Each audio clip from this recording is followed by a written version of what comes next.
बिस्मिल्लाहिर्रहमानिर्रहीम।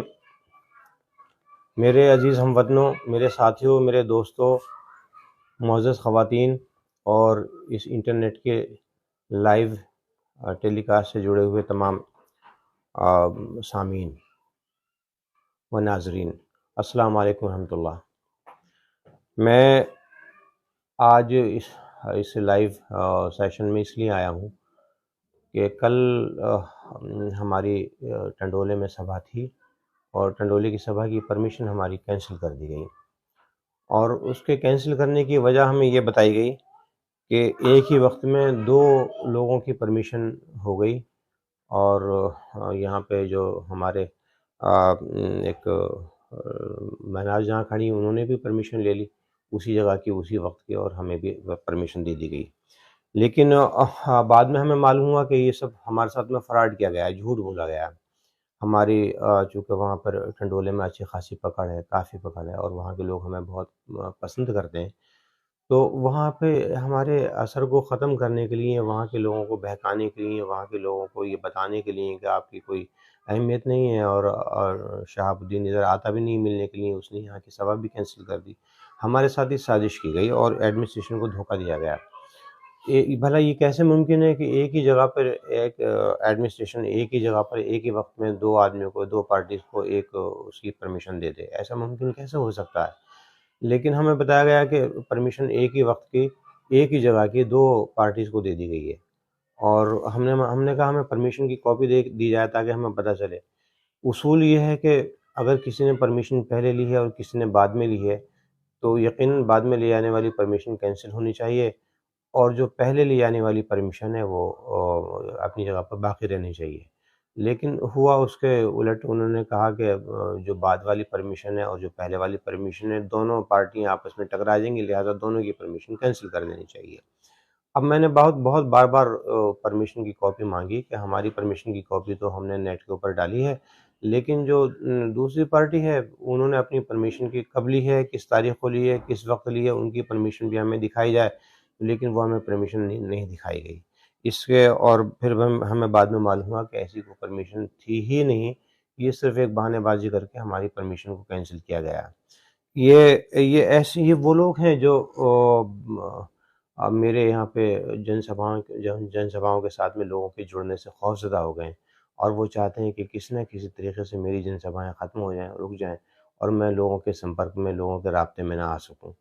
तो वो लोग जो मुसलसल खौफ व हरास और डर फैला फैला रहे हैं लोगों में और जगह-जगह जाकर वो लोगों को ये बता रहे हैं कि अब आने वाले वक़्त में डंडे पड़ेंगे, पुलिस मारेगी, पीटेगी, माहौल खौफ़ज़दा करेंगे और लोगों को वोट नहीं डालने दिए जाएँगे। हमारे लिए पेटियाँ बाहर से भरी-भराई आएँगी इसलिए कि हम सत्ताधारी पार्टी में हैं और हमें शाम को सर्टिफ़िकेट दिया जाएगा। तो वो अपनी ताकत का थोड़ा-सा मुज़ाहरा करने के लिए उन्होंने हमारी परमिशन किसी न किसी अंदाज़ से मैनिपुलेट करके कैंसल कराई है। जिसमें जो कि एक जमहूरी मुल्क में ये इस तरीके की मैनिपुलेशन मुनासिब नहीं है। सबको अपनी आवाज़ उठाने का, अपनी बात कहने का पुरअमन तरीके से कानून के दायरे में रहते हुए इख्तियार है। लेकिन यहाँ पर वो इस शख्स ने जो जिसका कोई वजूद नहीं है टांडे की सियासत में, लेकिन जो अपने आप को कुछ सत्ता से जुड़े हुए लोगों के बीच में घिरा हुआ पाता है, तो उसने ये तमाम चीज़ें मैनिपुलेट करने की कोशिश की हैं। उन्होंने और उनके भाइयों ने जगह-जगह हर घर में जाके तकरीबन 3-4 रोज़ से ये तहलका मचाया हुआ है कि आप कोई वोट डालने ना जाए, 11 बजे तक वोट पड़ेंगे, उसके बाद जूते पड़ेंगे, उसके बाद पुलिस के डंडे पड़ेंगे, लाठीचार्ज होगा, ये ऐसा होगा, वैसा होगा और हमारी पेटियाँ वोटों से भर दी जाएँगी। लेकिन इसके हम ये शिकायत बार-बार ऊपर पहुँचा रहे हैं। हम कह रहे हैं कि ये एक आदमी खौफ़ज़दा करने की कोशिश कर रहा है बस्ती को, लेकिन हमारी बात अभी तक उस पे कोई असर नहीं हुआ है। लेकिन ये बात एक हकीकत है कि जो लोग नालायक हों, जिन लोगों को अपने हारने का खौफ होता है और जिनकी पब्लिक में पकड़ नहीं होती, तो वो जनता को डराया करते हैं। ये लोग खौफ़ज़दा करने की कोशिश कर रहे हैं। इनके पास कोई इश्यू नहीं है, इनके पास कोई किरदार नहीं है, लोगों से जुड़े हुए नहीं हैं। इनको लोगों का वोट नहीं चाहिए। इसलिए इन्होंने काम भी नहीं किया, इन्होंने करप्शन किए हैं। इन्होंने काम किया होता तो लोग इनके साथ में जुड़े होते। 2012 से 17 के बीच में मैंने जो काम किए हैं, उसकी वजह से लोग आज तक मेरे साथ मोहब्बत के साथ जुड़े हुए हैं।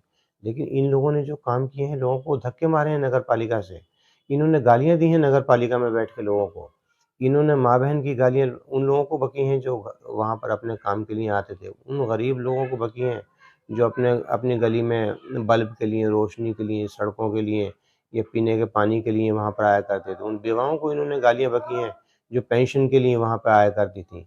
इनके भाइयों ने पूरे मोहल्ले को गाली बकी हैं, पूरे टांडे को गाली बकी हैं, गुंडागर्दी की है, अभी भी रास्ता चलते हुए लोगों को मारते हैं वो।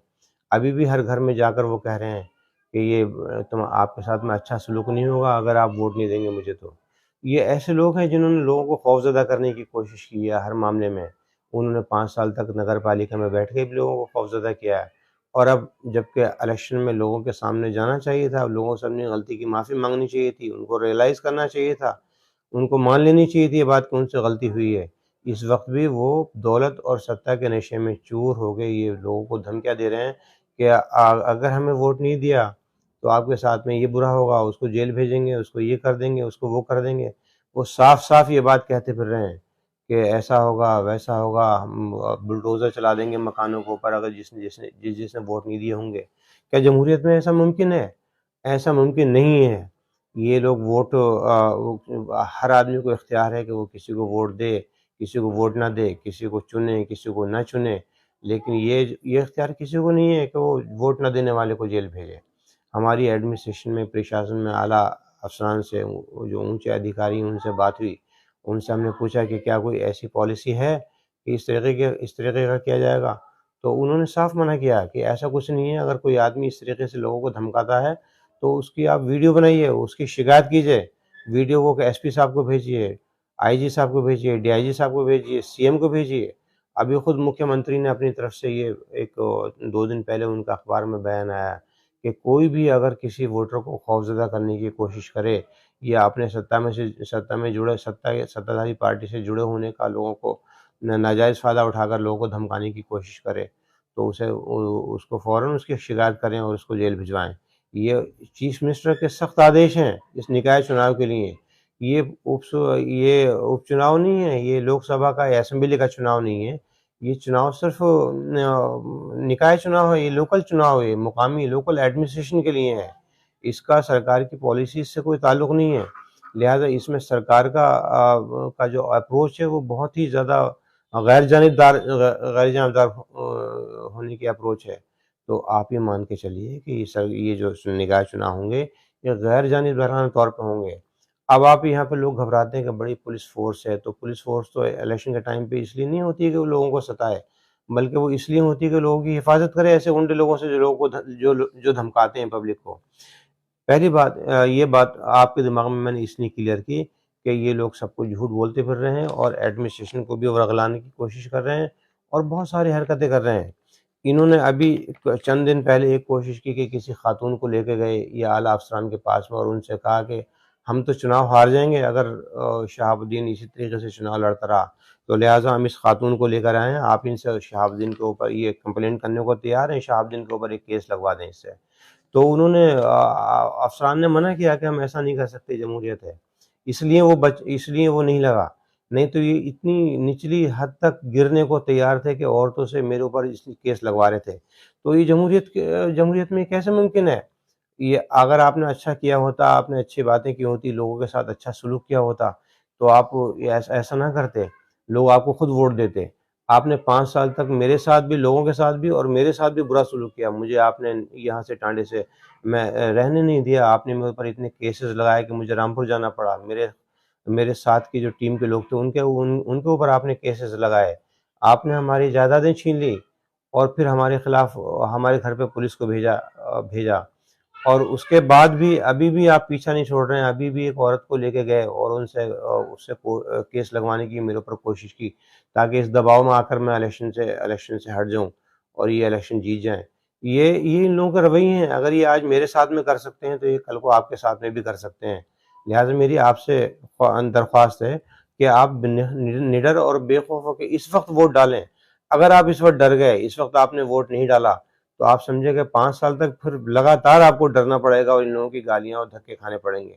लिहाजा आप सिर्फ इस 2-3 दिन में अपना हौसला बनाए रखिए और वोट डालिए, बगैर किसी खौफ के डालिए। प्रशासन यहाँ पे कोई किसी के साथ में जानिबदारी नहीं कर रहा है, किसी को तंग नहीं कर रहा। आप खामोशी से कानून के दायरे में रहते हुए बगैर किसी हो हल्ला किए हुए आप वोट डालें। इंशाअल्लाह आपका वोट ऐसे लोगों से आपको महफूज रखेगा जैसे लोग इस वक्त में मुसल्लत हैं। दूसरी बात मैं बताऊं, अभी अभी दो रोज पहले जो टांडे में हंगामा हुआ, वो कुछ लोगों के साथ कुछ लोगों ने हंगामा किया, और मारपीट हुई और बहुत कुछ हुआ। उसकी तरफ मैं आपकी तवज्जो मबजूल कराना चाहता हूँ। मैंने इलेक्शन में हिस्सा लेने से पहले तमाम सब चीज़ों की स्टडी जब मैंने की, तो मुझे मालूम हुआ कि ये इलेक्शन बहुत गैर जानिबदारी के साथ में बहुत अच्छे तरीके से कराए जाएंगे। अब यहाँ पर जो कैंडिडेट्स हैं, जमील साहब हैं, सरफराज साहब हैं, और जो नॉन कैंडिडेट्स हैं, जिनको जानते हैं, जिनके जो पब्लिक में उनका एक फेस है, तो उन लोगों के दिल में भी खौफ था कि कहीं इलेक्शन में कोई धरपकड़ या कोई हंगामा, कोई इस तरीके की का दबाव ना हो। तो उन्होंने मुझसे भी राब्ते किए लोगों ने उनके। तो मैंने उनको यकीन दिलाने की कोशिश की कि जितना मैंने सुना है और जितना मुझे मालूम है, ये इलेक्शन गैर जानिबदारी के साथ में होंगे और इसमें कोई भी किसी तरीके की गड़बड़ नहीं होगी। लेकिन शर्त ये है कि आप भी गुंडागर्दी मत कीजिएगा, आप खामोशी के साथ में इलेक्शन लड़िए। लेकिन हम ये देख रहे हैं कि लगातार इन लोगों की तरफ से गुंडागर्दी हो रही है, और अगर इन लोगों की तरफ से गुंडागर्दी होती रही, तो प्रशासन की तरफ से दबाव तो आएगा उस गुंडागर्दी को कंट्रोल करने के लिए। अभी 29 तारीख को 28 तारीख को आज़ाद नगर में हमारी सभा थी। तो 28 तारीख को टंडोले में इनकी सरफराज साहब की ने भी अपनी सभा की थी। वहाँ पर कुछ और लोग भी आए हुए थे, गुजर रहे थे वहाँ से। तो उन लोगों ने, सरफराज साहब की टीम के लोगों ने और उन्होंने इनके साथ में, इन्होंने उनके साथ में, दोनों ने आपस में लड़ाई झगड़ा किया, गुंडागर्दी की, शोर मचाया, हंगामा किया बहुत ज़्यादा। इतना शोर मचाया, इतना लड़ाई हुई कि उसमें मकसूद लाला के 2 छोटे भाइयों को चोट भी लगी, और फिर बाद में उनको पुलिस पकड़ के लेके गई। वो रात भर थाने में रहे, दूसरे दिन को छूटे वहाँ से छुड़ा गया। इसको इन्होंने छुपाने की कोशिश की है, ये दिखाने के लिए जैसे हमारा कुछ भी नहीं है, हमारे खिलाफ कोई एक्शन नहीं होता। एक्शन होता है कानून का। जब उन्होंने झगड़ा किया तो वो भी पकड़े गए वहाँ पे, फिर बाद में छूटे, तब भी वार्निंग देकर उनको छोड़ा गया। इन्होंने इन्होंने वहाँ पर झगड़ा किया, मारपीट की, और मारपीट करने के बाद में जब पुलिस वहाँ पर आ गई, पुलिस ने इनको खदेड़ा, तो ये मीना बाज़ार से होते हुए और मियाँ वाली मस्जिद की तरफ, मियाँ वाली मस्जिद के अंदर जाने वाले, मेन बाज़ार से मियाँ वाली मस्जिद की तरफ जाने वाले रास्ते के चौराहे पे इन्होंने ट्रैफिक जाम कर दिया, और वहाँ पे खड़े होकर नारेबाजी, शोर शराबा करते चले गए।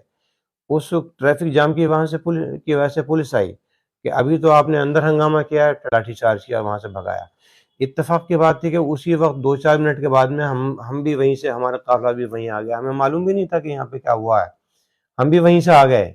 जब वहाँ पे हम आए तो हमारे पुलिस को ये मालूम था कि अभी जाम खुला भी नहीं था ठीक से, वहाँ से पुलिस वहाँ मौजूद थी, और उन्होंने वहाँ पे हमारे कुछ लोगों के ऊपर भी डंडे बरसाए। इनकी वजह से हमारे कुछ लोगों पे भी डंडे पड़े, और फिर पुलिस ने अपनी एक्शन किया, कार्रवाई की। सरफराज साहब के घर पे भी वो पुलिस वाले गए, उन्होंने जाके वहाँ पे भी उनके साथ सख्ती की, फिर उनको गिरफ्तार पकड़ने की कोशिश की, लेकिन बाद में खैर उन्होंने कैंडिडेट समझ कर उनको छोड़ दिया।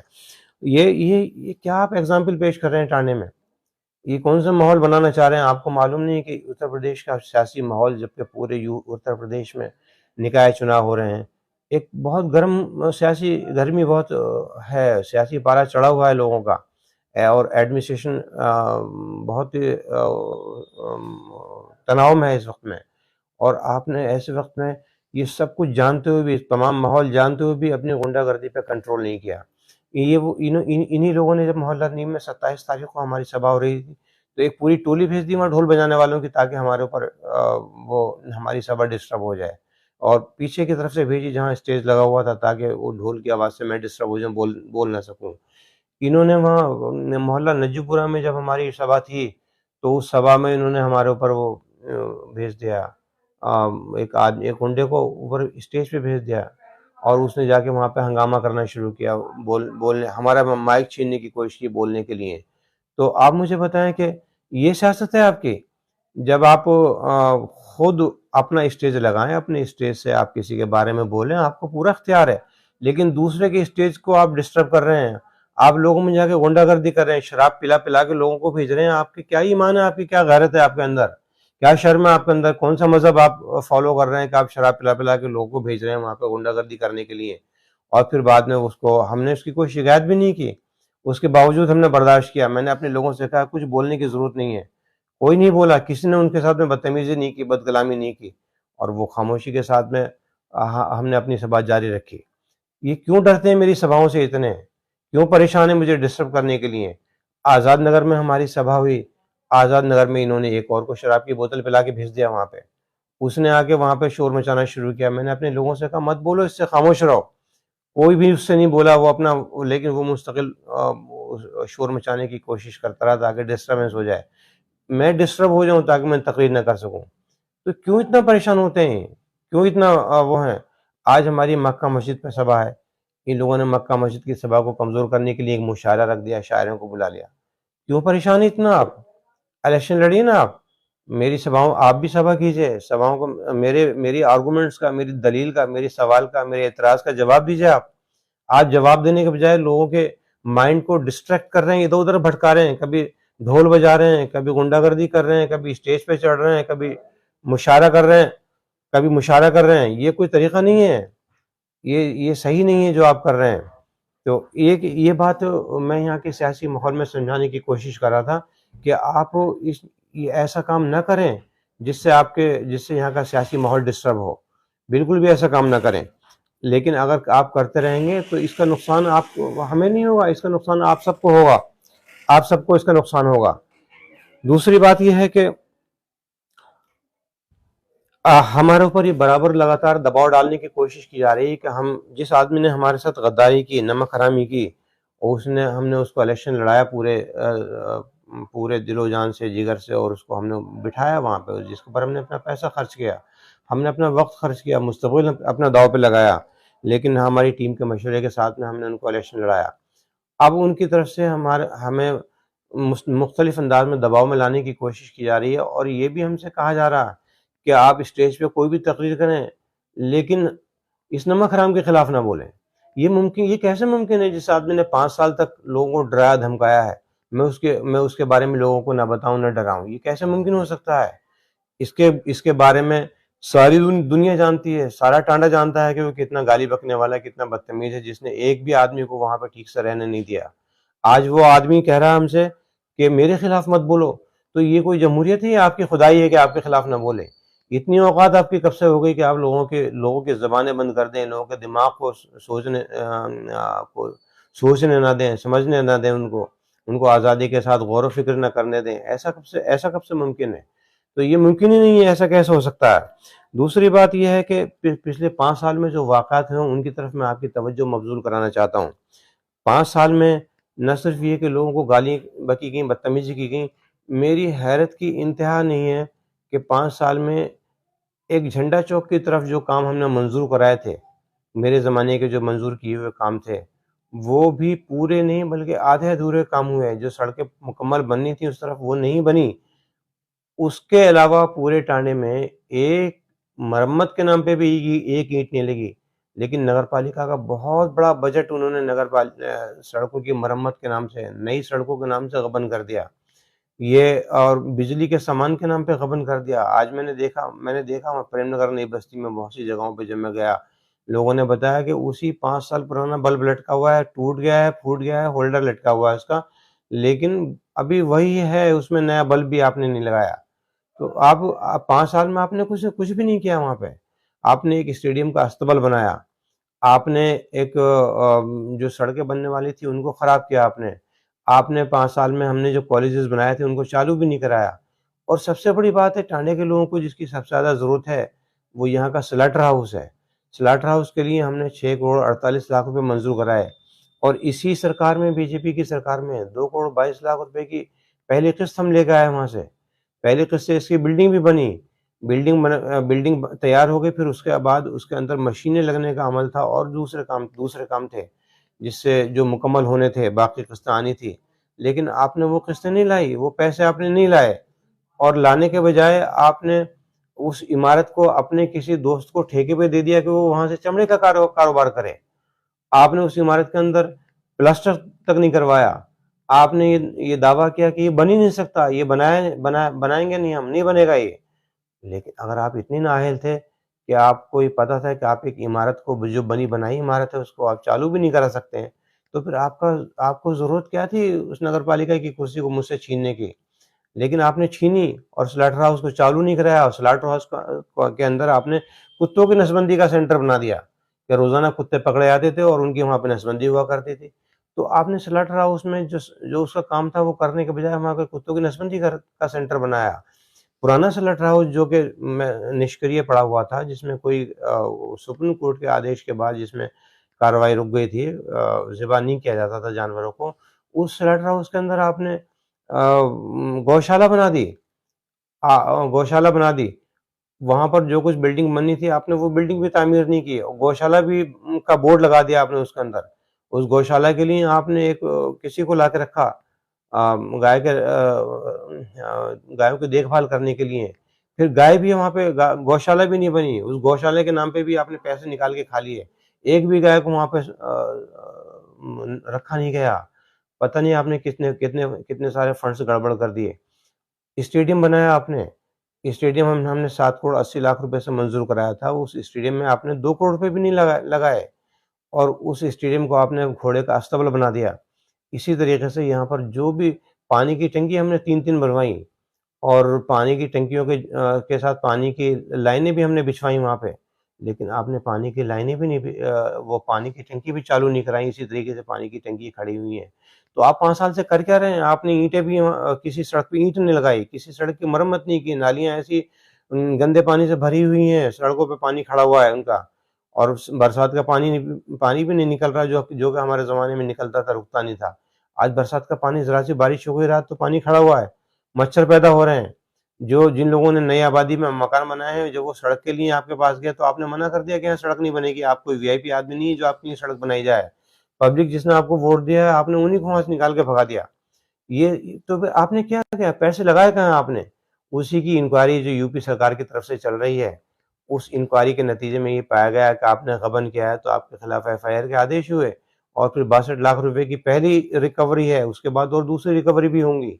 उसको आप कोशिश करके अपने असर रसूख से और पैसे से दबाने की कोशिश कर रहे हैं अभी तक, और अब लोगों को डराने की कोशिश कर रहे हैं कि लोग वोट ना दें शहाबुद्दीन को, या किसी को भी वोट ना दें, मैं शाम को मुझे ही सर्टिफिकेट मिलेगा, मैं जीतूंगा। ये कौन सी गुंडागर्दी है टांडे में? इस टांडे के लोगों से मेरी अपील है, गुजारिश है कि इस गुंडागर्दी से के खिलाफ मुत्तहिद होकर वो निपटें। लेकिन साथ साथ मेरी एक हैरत ये भी है कि इस गुंडागर्दी के खिलाफ 5 साल में बुरा सारे नेता कहते रहे, बोला कोई नहीं। सब कहते थे कि ये बुरा है, बुरा हो रहा, गलत काम हो रहा, लेकिन किसी ने भी उसकी मुखालफत में 2 लाइन की कंप्लेंट सरकार को नहीं की, किसी ने सरकार को नहीं भेजी। यहाँ पर सब लोग ये बोलते थे शहाबुद्दीन, शहाबुद्दीन, शहाबुद्दीन, शहाबुद्दीन का है, शहाबुद्दीन चला गया, शहाबुद्दीन भाग गया। लेकिन इन लोगों ने जो अपोजिशन का किरदार अदा करना चाहिए था, वो इन्होंने नहीं किया। न जमील साहब ने किया, न सरफराज साहब ने किया। मुझे एक भी अगर ये दोनों हजरात चिट्ठी लिखी हुई दिखा दें कि इन्होंने सरकार को कोई कंप्लेंट की हो, तो मैं उसकी जिम्मेदारी लेने को तैयार हूँ। इन्होंने कोई कंप्लेंट भी नहीं की। इन्होंने नगर पालिका के जो बोर्ड की मीटिंग हुआ करती थी, उसमें अपने अपने असर रसूख के जो वार्ड मेंबर्स थे, उनसे इन्होंने कोई आवाज भी नहीं उठवाई। और इतनी 5 साल तक नगर पालिका चलती रही। उस 5 साल की नगर पालिका में इन्होंने कोई डिसेंट नोट नहीं लिखा उसके ऊपर। ये भी नहीं कहा कि खाना किराया के आप पैसे 50 रुपए से बढ़ा के आप 200 रुपए कर रहे हैं, गलत है। पानी के 20 रुपए से बढ़ा के आप 50 रुपए कर रहे हैं, गलत है। इन्होंने नहीं कहा ऐसा। इन्होंने शिकायत भी नहीं की। इन्होंने पैसे पानी के भी बढ़वाए, खाने किराए के पैसे भी बढ़वाए। इन्होंने टूटी हुई सड़कें भी बर्दाश्त की। इन्होंने बिजली के टूटे हुए बल्ब भी बर्दाश्त किए। ये तमाम अपोजिशन के लोग समझते थे कि शायद इस तरीके की बुराई अगर जितनी बढ़ेगी तो लोग पलट के मजबूरन उनकी तरफ देखेंगे, तो इसलिए बुराई को बढ़ने दो। बाद में मजबूर हो जाएंगे लोग, तो मजबूर होके कहेंगे कि भाई इससे तो जमील साहब अच्छे हैं, इससे तो सरफराज साहब अच्छे हैं, उनको वोट दे दो। तो इन्होंने 5 साल तक लोगों को अंधेरे में ठोकरें खाने दी। इन्होंने सिर्फ 5 साल के बाद अपनी सियासत की रोटी सेकने के लिए एक ऐसे गलत आदमी की शिकायत तक सरकार से नहीं की जिसको गलत कहते थे। मैं जब नगर पालिका में था तो मेरे पास सिर्फ 5 वार्ड मेंबर्स थे, और 20 वार्ड मेंबर समाजवादी के या कांग्रेस के थे, जो सरफराज साहब के इनके ज़ेर असर थे। और 20 के 20 की इन्होंने बैठ के मीटिंग की, मुत्तहिद हुए सब, और ये सब के सब इकट्ठे होकर तहसील गए, एसडीएम के पास में गए, शहाबुद्दीन के खिलाफ कार्रवाई की जाए, वो काम सही नहीं कर रहा। ये थाने गए, ये एसपी के पास में गए, ये उस वक्त के वजीर आजम खान के पास में गए कि शहाबुद्दीन का सस्पेंड किया जाए चेयरमैनशिप से। तो वो ये मेरे खिलाफ तो बहुत भाग रहे थे सब। लेकिन हैरत की बात यह है कि इस 5 साल में ये नमक हराम ने जितनी बदतमीजी, ज्यादती, गद्दारी, गुंडागर्दी की यहाँ पे, और इन्होंने जिस तरीके से गबन किया यहाँ, जिस तरीके से यहाँ के लोगों को अंधेरे में भटकने के लिए छोड़ दिया, जिस तरीके से कोरोना में उनको ऊपर इन्होंने छापे पड़वाए, उसके खिलाफ एक भी नहीं बोला। ये सब के सब उस वक्त में भी जबकि कोरोना की वजह से लोग तंग थे, तो ये इस पे जिम्मेदारी, जो मौजूदा चेयरमैन था उस पर जिम्मेदारी रखने के बजाय शहाबुद्दीन के ऊपर जिम्मेदारी रख रहे थे कि वो रामपुर में क्यों है, उसको वो आता तो यहाँ पे कोरोना के मरीजों की देखभाल करे। तो मुझे तो ये कहते थे कोरोना के साथ, कोरोना के लोगों की देखभाल के लिए आपको रामपुर से आना चाहिए, जबकि मुश्किल थी, रामपुर के एक गांव से दूसरे गांव आदमी नहीं जा सकता था, तो मुझे वहां से बुला रहे थे।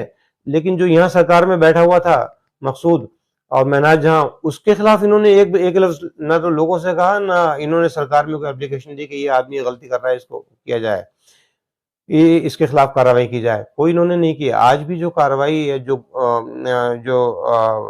चल रही है, जो तहकीकात चल रही है, जो इन्वेस्टिगेशन चल रही है नगर पालिका की गलतियों के और गबन के खिलाफ, वो हमारी दरख्वास्तों पे चल रही है, इनकी दरख्वास्तों पे नहीं है। लिहाजा मैं आपसे ये बात कहने की कोशिश करता हूँ कि अपने अपने सियासी मफादात के लिए ये सब लोग मुत्तहिद हैं, सारे चोर एक जैसे, एक ही के साथ में एक दूसरे की जेब में हाथ डाल के बैठे हुए हैं ये, और एक दूसरे की जेब में ये माल भी डालते रहते हैं। लेकिन ये सब के सब मेरे खिलाफ मुत्तहिद रहे, जबकि मैं 5 साल से यहाँ था भी नहीं। अगर मैं यहाँ होता और मैं बरसर इक़्तिदार होता, मेरे पास होती, तो ठीक था, ये सब के सब मेरे खिलाफ मुत्तहिद होते। लेकिन जब मैं अपोजिशन में था, मुझे इन्हीं लोगों ने साजिश करके यहाँ से वहां निकलवा दिया। उसके बाद भी फिर ये लोग बैठ के यहाँ पे मेरी बुराई इसलिए करते रहे ताकि लोगों के दिमाग में ये बात भर दें कि टांडे में जो कुछ भी बुराई है वो सिर्फ शहाबुद्दीन की वजह से है। इन्होंने मकसूद लाला के खिलाफ एप्लीकेशन नहीं लगाई, इन्होंने मुझे गालियां बकी यहाँ बैठ के, ताकि लोगों के दिमाग में ये बात भर दें कि सारी बुराइयों की जड़ वही है। तो ऐसे जो इन्होंने चोरों के साथ मिलजुल के सरकार चलाई है 5 साल, तो उसकी जिम्मेदारी इनको पर आती है, मेरे ऊपर नहीं आती, इनको पर आती है। लिहाजा मेरी आप सबसे गुजारिश यह है कि आप तमाम मामलात को समझें गौर से, और कोई भी फैसला लेने से पहले गौर करें कि ये लोग कौन हैं। दूसरी बात यह है कि यहाँ पर समाजवादी पार्टी के कैंडिडेट खड़े हुए हैं। समाजवादी पार्टी के जो कैंडिडेट हैं, वो उनकी ना तो सरकार है, नगर पालिका अपने आप में स्वायत्त होते हुए भी कोई ऐसी एंटिटी नहीं है कि जो अपने लिए फंड्स पैदा कर ले। हमारे पास नगर पालिका के पास फंड्स नहीं है। हमारी नगर पालिका की तमाम तरह आमदनी अगर लगा लें तो 2.5 से 3 लाख 5 लाख रुपए बहुत से बहुत हो जाती है। इससे ज्यादा आमदनी नगर पालिका को नहीं है। टांडे के विकास के लिए हमें करोड़ों रुपए चाहिए महीने में। अब इतनी सी आमदनी में क्या कोई नगर पालिका चल जाएगी? तो ऐसे वक्त में ऐसी नगर पालिका में ऐसे लोग बैठे होने चाहिए जिनके अंदर ये सलाहियत हो कि वो टांडे के विकास के लिए उत्तर प्रदेश की सरकार से फंड्स लेकर आ सकें। हमने 2012 से 2017 के बीच में आजम खान की सरकार से फंड्स लिए, और 2017 में जब मैं था तो 2017 से 2018 तक, मैं जब तक 5-6 महीने यहाँ पे रहा, हमने बीजेपी की सरकार से 65 करोड़ रुपए मंजूर कराए। लेकिन ये जो लोग साइकिल पे बैठ के आए हैं, क्या पैसे मंजूर करा के लाएंगे? इनके तो पूरी यूपी में साइकिल पंक्चर हो गई है, इनको तो पूछने वाला कोई नहीं। इनके तो नेता सब जेल जा रहे हैं, और जो बाकी जेल जाने को तैयार हैं, इनके सबके ऊपर केसेस लगे हुए हैं। ये सब अपने अपने आप को पिटने से और जेल जाने से बचाने में भाग दौड़ कर रहे हैं। तो इनके पास इनके खुद के घोटाले पकड़े जा रहे हैं जगह जगह। सरकार के में इंक्वायरी चल रही है इनकी। इनके इनके आजम खां के सरकार ने घोटाले पकड़े, और जो दूसरे लीडर्स हैं उनके खिलाफ सब पे इंक्वायरी चल रही है। तो ये इस पोजीशन में कहाँ है कि ये वहां से फंड्स दे सके हमें? ये इस पोजीशन में नहीं है कि टांडे की तरक्की के लिए कोई पैसा दे सकें। जब वो इस पोजीशन में नहीं है तो वो टूटी हुई साइकिल पे जो लोग बैठ के चेयरमैन बनेंगे, क्या वो पैसा कहाँ से लेकर आएंगे? क्या वो अपनी जमीन जायदाद बेच के टांडे का विकास करेंगे? तो अगर विकास नहीं होगा इनसे, वो पैसे ही नहीं ला सकते, फंड्स ही नहीं ला सकते, तो फिर इलेक्शन क्यों लड़ रहे हैं? ये इलेक्शन सिर्फ इसलिए लड़ रहे हैं कि ताकि नगर पालिका में बैठ के जो नगर पालिका के फंड्स हैं उसकी खुर्द-बुर्द कर सकें। इनको विकास से लेना देना नहीं है। ये विकास का तो कोई एजेंडा इनके पास में नहीं है। आज तक मुद्दा इन्होंने विकास का नहीं बताया। इसी तरीके से दूसरे साहब लड़ रहे हैं इलेक्शन, उनके पास क्या है? कौन सा इशू उनके पास में, कौन सी बात उनके पास में लोगों को कहने के लिए है? अलावा सलाम करने के, अलावा शादी में जाके खाने खाने के और कौन सा काम है उनके पास में? टांडे की तरक्की के लिए, टांडे की तरक्की किसी की शादी में खाना खाने से नहीं होती है। नगर पालिका के कानून के एतबार से नगर पालिका को चलाने से कानून टांडे की तरक्की होगी, उसके हिसाब से फंड्स लाने से टांडे की तरक्की होगी। जब ना फंड्स हैं, ना आपके पास कोई कानून का ज्ञान है, तो आप टांडे की तरक्की क्या करेंगे? तो ये पार्टनरशिप में जो पैसे जोड़ जोड़ के इलेक्शन लड़के टांडे को और ज्यादा खराब करने से बेहतर ये है कि आप टांडे का पीछा छोड़ दें। लेकिन चूंकि जमहूरियत है, जमहूरियत में वोट लेने मांगने का और इलेक्शन लड़ने का इख्तियार सबको है, तो आप भी इनको भी इख्तियार लड़ रहे हैं। लेकिन पब्लिक को समझना चाहिए कि 5 साल में अगर हम रिश्तेदारी की बुनियाद पे, ताल्लुकात की बुनियाद पे, शादी और मैयतों की बुनियाद पे किसी आदमी को चुन लेते हैं और वो आदमी इस अहल ना हो जिस सीट पे वो बैठ रहा है, तो फिर वो पूरे पूरे 5 साल तक लोगों का खून चूसेगा। वो अपने इलेक्शन में जो उसने करोड़ों रुपए खर्च कर रहा है वो निकालेगा, वो गड़बड़ करेगा लोगों के साथ में, वो लोगों पे ऐसे जुल्म ज्यादती करेगा। मेरे अलावा जो भी आदमी नगर पालिका में 3-4 लोग जो सामने नजर आ रहे हैं बैठेंगे, अभी भले से वो सलाम करते हैं, लेकिन वो सबके सब बैठने के बाद में उनके पास पार्टनरशिप की पूरी टीमें हैं, पूरी लिस्ट है इतनी लंबी उनके पास में पार्टनर्स की कि किसने कितने पैसे लगाए। हर सीढ़ी पे खड़े होकर वो पार्टनर्स पैसे वसूलेंगे। उनके पास पूरा खानदान है, जिस खानदान के जो पूरा खानदान वहां पे हुकूमत करेगा बैठ के नगर पालिका में और लोगों को थप्पड़ मारेगा। ये वो लोग हैं जो लोगों को थप्पड़ मार के, लोगों की जमीनों पर कब्जा करके, लोगों से लोगों को के साथ नगर पालिका की बंदर बांट करने के ख्वाब देख रहे हैं।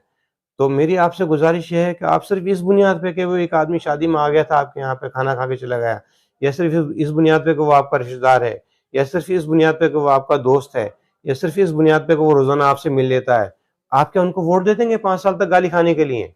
5 साल तक अपनी इन टूटी सड़कों को दोबारा और गड्ढा बनाने के लिए आप उनको वोट देंगे? मेरी आपसे गुजारिश ये है और मेरी आपसे अपील ये है कि इन तमाम चीज़ों को आप बाला ताक रख के, नज़रअंदाज करके, अकल के साथ में सोचिए कि किस आदमी को वोट देना चाहिए और किसको नहीं देना चाहिए, कौन आपके वोट का मुस्तहिक है, कौन टांडे को आके लेके जाएगा, किसके पास टांडे की तरक्की के ख्वाब हैं। अगर नहीं है किसी के पास, तो मेरे ख्याल में आप उसको सिर्फ रिश्तेदारी की बुनियाद पर अगर वोट देते हैं तो आप अपने पाँव पे कुल्हाड़ी मारते हैं। क्योंकि जब ये लोग नगर पालिका में बैठ के घोटाले करते हैं तो इनको आपकी रिश्तेदारी की याद नहीं रहती है फिर उस टाइम पे। जब ये लोग सरकारी ज़मीनों पे कब्ज़ा करके पट्टे काटते हैं अपने नाम पे, तो इनको फिर इनको याद नहीं रहती कि इनका रिश्तेदार कौन-कौन था जिसने इनको इनकी मदद की है। और फिर जब आपके बच्चे और आपकी नस्लें तबाह होती हैं तो इनको कोई फ़र्क नहीं पड़ता, इनके पास पैसे हैं, ये अपने बच्चों को मुरादाबाद में पढ़ा लेंगे, ये अपने बच्चों को दिल्ली में पढ़ा लेंगे, ये अपने बच्चों को एयर कंडीशन मकानों में रख लेंगे, इनके पास पैसे होंगे, ये नगर पालिका को लूट के बना लेंगे। लेकिन उस वक़्त आप रिश्तेदार होने के बावजूद आपके बच्चे नाली के किनारे खेल रहे होंगे। आपके पास कोई स्कूल भी नहीं होगा पढ़ने के लिए आपके बच्चों के पास में। वो तमाम ज़मीनें इनके पास होंगी। इनको इतनी गैरत नहीं है, इतनी शर्म नहीं है कि उस वक़्त में जब ये इक़्तिदार में आ जाएँ तो आपके बच्चों का भला सोचें। ये नहीं सोचेंगे आपके बच्चों का भला। लिहाज़ा आपको आज खुद अपने बच्चों का भला सोचना है, अपनी आने वाली नस्ल का भला सोचना है। अगर आप अपनी आने वाली नस्ल का भला नहीं सोचेंगे, सिर्फ रिश्तेदारी और ताल्लुकात निभाएंगे, तो आपकी नस्लें तबाह होंगी। आपके सामने दोनों चीज़ें हैं, एक हाथ में आपके रिश्तेदारी, इनसे इस वक्त की दोस्ती निभाना है, और दूसरी तरफ आपको अपने आने वाली नस्लों का तहफ़्फ़ुज़ करना है। ये आपके हाथ में है कि आप इस वक्त 2 महीने की या 3 महीने की रिश्तेदारी निभाएंगे, या फिर आप अपनी आने वाली नस्लों की के मुस्तकबिल की हिफाजत करेंगे। मेरे ख्याल में कोई भी आदमी इतना बेवकूफ़ नहीं है जो अपनी नस्लों की बर्बादी की कीमत पे इन लोगों को खुश करेगा। मेरी आपसे गुजारिश है कि आप बहुत अच्छी तरीके से तज्ज़िया करके इसका फ़ैसला करें और आने वाले वक्त में बिना किसी खौफ व ख़तर के आप इलेक्शन में हिस्सा लें, बिना किसी खौफ व ख़तर के आप वोट डालें। अल्लाह हाफ़िज़। अस्सलाम वालेकुम।